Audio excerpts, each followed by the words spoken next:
आप सभी को मेरा पुनः जय श्री राम, जय हनुमान जी महाराज। श्री हनुमान जी का दिव्य जल क्या है? ये लोग बहुत सारे लोग अपने मोबाइल पर या फिर टीवी पर आपने देखा होगा कि अभिमंत्रित जल भी बोल सकते हैं, जिसे दिव्य जल बोलते हैं। इसे अभिमंत्रित किया जाता है उस जल को। आखिर वह जल होता कैसे है और बनता कैसे है, मैं आज आपको बता रहा हूँ।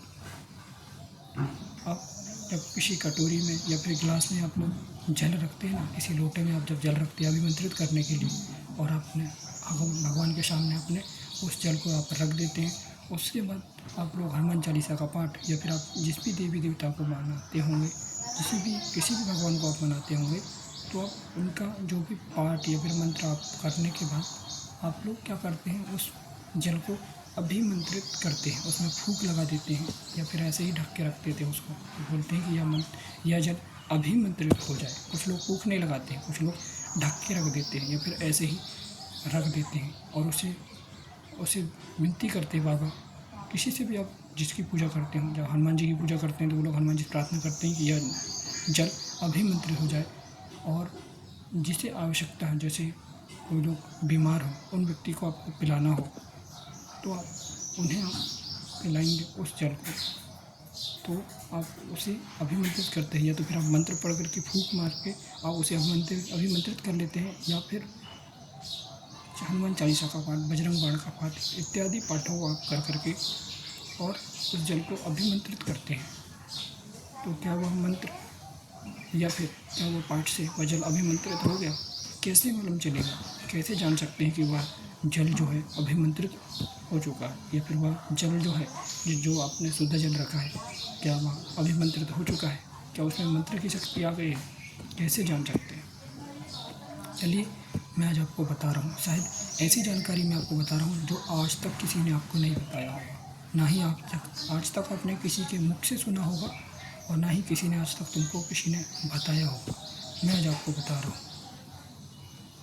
जब आप माला करके, मंत्र करके या फिर आप किसी भी पाठ करके जब आप जल को अभिमंत्रित करते हैं, तो उस जो जल आपने रखा है, यदि आपको भरोसा ना हो तो आप 2 पात्रों में पानी रख करके आप देख लीजिए।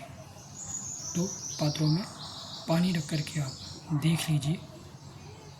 2 सेम गिलास ले लीजिए, फिर 2 कटोरी रख लीजिए और दोनों में शुद्ध जल रखिए, और जिस जल को आपको अभिमंत्रित करना है उस पर आप हनुमान चालीसा का पाठ या फिर आप किसी भी देवी देवताओं की माला करते होंगे या फिर मंत्र करते होंगे और या फिर पाठ करते होंगे, तो उसी जिस कटोरी के जल को आपको अभिमंत्रित करना है उसमें आप 3 बार कम से कम आप फूंक लगाइए, माला होने के बाद या फिर पाठ होने के बाद, और फिर उस पानी को, उस दिव्य जल को फिर आप पी के चेक करिए, पी के देखिए क्या वह मीठा हुआ है, क्या वह जल जो है मीठा हो गया है। यदि मीठा हो गया है तो वह जल अभिमंत्रित हो चुका है। और जिसमें जो अपने बाजू में कटोरी जो रखा था उसके बाजू में, उसको चेक करके देखिए, दोनों में आपको डिफरेंट नज़र आएगा, अलग अलग पानी आपको मिलेंगे। जिसको आपने अभिमंत्रित किया है वह जल मीठा हो जाता है। तो मैं आज आपको बता रहा था कि आप अभिमंत्रित जल, जो दिव्य जल होता है, उसकी पहचान क्या है, आप उसे कैसे पहचान सकते हैं, कैसे जान सकते हैं कि वह जल अभिमंत्रित है या नहीं है, दिव्य जल है या नहीं है। तो आप इस विधि से भी जान सकते हैं। या फिर जो लोग हनुमान चालीसा का पाठ या फिर माला से अभिमंत्रित करते हैं, तो वो लोग भी कटोरी या फिर ग्लास में पानी, दिव्य जल या फिर आप रखिए, गंगा जल रखिए, ये तो फिर आप शुद्ध पानी रख करके आप उसमें फूंक लगा करके और चेक करिए। यदि आप एक बार में नहीं होता है तो आप उस चीज़ को, जैसे आप 5 हनुमान चालीसा का पाठ पढ़ते हैं, उसमें यदि आप मीठा नहीं हुआ तो आप 11 हनुमान चालीसा पाठ करिए, देखिए, चेक करके देखिए क्या मीठा होता है, करके देखिए। और यह जानकारी जो है आपको आज तक किसी ने नहीं बताया होगा कि अभिमंत्रित जल होता क्या है। बहुत सारे लोगों के मुख से तो आप सुने होंगे, लेकिन आपको पता ही नहीं है कि अभिमंत्रित जल होता क्या है। अभिमंत्रित जल का मतलब है कि वह जल आपका मीठा हो जाएगा। यह जानकारी आपको कैसी लगी कमेंट करके अवश्य मुझे बताएं। कैसी जानकारी लगी आपको। जय श्री राम, जय हनुमान जी महाराज।